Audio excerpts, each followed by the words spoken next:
মানবজাতির সূচনা। আপনার কি জানা আছে আল্লাহ ঠিক কি দিয়ে প্রথম মানুষটিকে তৈরি করেছিলেন? এটা শুধু মাটি ছিল না, এটা ছিল এক মহাজাগতিক মিশ্রণ, যেখানে লুকানো ছিল পৃথিবীর সমস্ত রহস্য। আর কেনই বা সেই শ্রেষ্ঠ সৃষ্টির সামনে সিজদা করতে অস্বীকার করেছিল এক ক্ষমতাধর জিন? পুরো সত্যটা জানতে ভিডিওটি দেখুন।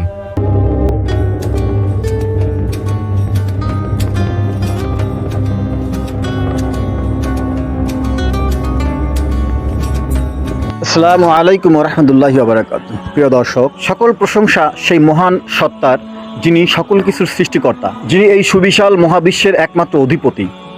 আমরা আজ জানব এক মহিমান্বিত সৃষ্টির কাহিনী। আমাদের আদিপিতা প্রথম মানব হজরত আদম আলাইহিসসালাম এর সৃষ্টির উপাখ্যান।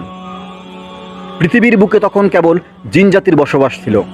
তারা মারামারি, কাটাকাটি, হানাহানি, রক্তপাতে লিপ্ত হলো।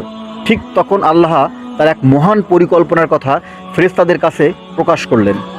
আল্লাহ বললেন, আমি পৃথিবীতে একজন খলিফা বা প্রতিনিধি সৃষ্টি করতে চাই। ফেরেশতারা বিনীতভাবে জিজ্ঞাসা করলেন, আপনি কি সেখানে এমন কাউকে সৃষ্টি করবেন যে মারামারি, কাটাকাটি, ফ্যাসাদ সৃষ্টি করবে, জিনদের মতো রক্তপাত ঘটাবে, অথচ আমরা আপনার প্রশংসা ও পবিত্রতা ঘোষণা করি? আল্লাহ জবাবে বললেন, নিশ্চয়ই আমি যা জানি তোমরা তা জানো না। আল্লাহ মাটি থেকে মানুষ সৃষ্টির সিদ্ধান্ত নিলেন।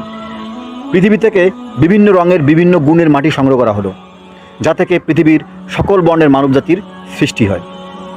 সেই মাটি পানি দ্বারা মিশ্রিত হয়ে হলো কালো পচা কাদামাটি।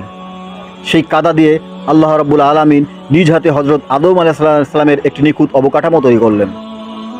এটি শুকিয়ে শব্দকারী ঠনঠনে শুষ্ক মাটির মতো হলো। এরপর এলো সেই মহিমান্বিত মুহূর্ত। আল্লাহ যখন সেই নিথর দেহটিতে তার রূহ ফুঁকে দিলেন, সেই মুহূর্তেই আদম আলাইহিসসালাম জীবন্ত হয়ে উঠলেন। মানব জাতির সূচনাকারী প্রথম নবী হজরত আদম আলাইহিসসালামের জন্ম হলো। আল্লাহ রাব্বুল আলামিন আদম আলাইহিসসালামকে সৃষ্টির সেরা মর্যাদা দিলেন। তিনি তাকে সকল বস্তুর নাম ও জ্ঞান শিক্ষা দিলেন, যা ফেরেশতারাও জানতেন না।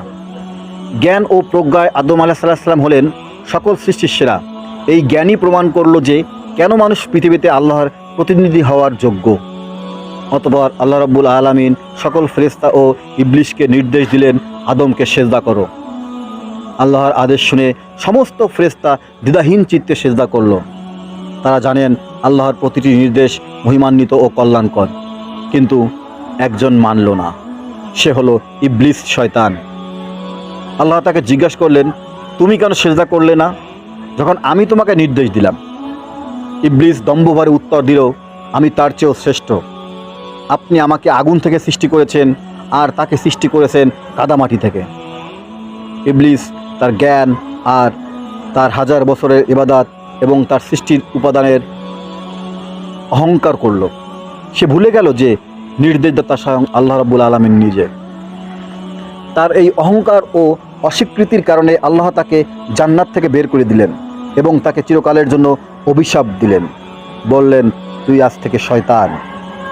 ইবলিস তখন কিয়ামত পর্যন্ত সময় চাইল এবং শপথ করল সে মানবজাতিকে সঠিক পথ থেকে বিচ্যুতি করার জন্য সদা সচেষ্ট থাকবে। আর সেই থেকেই ইবলিস পরিণত হলো শয়তানে। তাই এই গল্প থেকে আমরা জানতে পারি যে এই হলো মানবজাতির সূচনার সেই সুন্দর কিন্তু শক্তিশালী কাহিনী। এই গল্পে আমাদের শেখায় জ্ঞান, মর্যাদা বা শক্তি কোনো কিছুই অহংকারের কারণ হতে পারে না।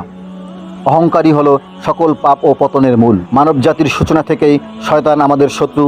আসুন আমরা শয়তানের প্ররোচনা থেকে নিজেদের রক্ষা করি এবং আমাদের আদিপিতা হজরত আদম আলাইহিসসালাম এর মর্যাদা রক্ষা করি। পরিশেষে একটা কথাই বলবো, অহংকারীদের ঠিকানা হলো জাহান্নাম। আমাদের সাথেই থাকুন এই পবিত্র ইতিহাসের আরও গল্প জানতে। ধন্যবাদ।